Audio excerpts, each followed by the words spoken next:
So, it's very interesting that a lot of the tradition of Islam, the teachings of the Qur'an and the Sunnah of the Prophet ﷺ, it starts to reveal itself over time based upon our new understandings of the kind of empirical world. Yeah.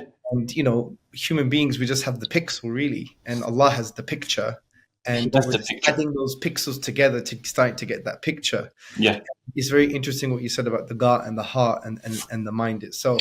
But specifically, what is very important for the audience, I think, is especially in the context of sharing Islam intellectually, we sometimes overemphasize the rational aspect. And this may sound quite weird from someone who's written a book on God's existence and oneness and prophethood and why God is worthy of worship, called The Divine Reality.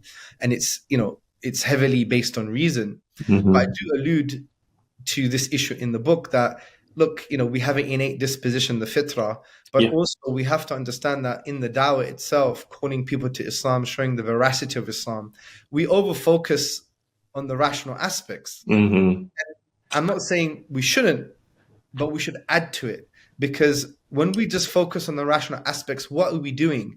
We're assuming that the human being is just a rational human being. Yeah, exactly. And fundamentally, that is a flawed approach. The human being is not just rational. Yeah. Because in order to be able to engage with people, especially from the Islamic paradigm, you have to understand what the human being is.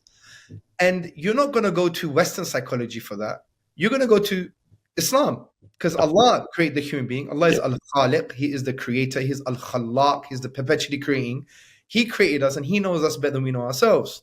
So when you go to the Qur'an and Sunnah and you allow the Qur'an and Sunnah to speak for itself, that we don't read into it, we don't do an eisegesis. We don't have, meta narratives, and we're not superimposing secular, postmodern, or empiricist realities or ideologies or worldviews onto the Qur'an. We're allowing the Qur'an to speak for itself. Yeah. Which is very hard to do because we're in this kind of ideological cultural context all the time, and we pre-frame things a lot. Yeah. But the art of being a scholar, which is not me, by the way, but what scholars do is that they try and, divorce the kind of current social ideological constructs that they're living in and allowing the Qur'an to speak for itself.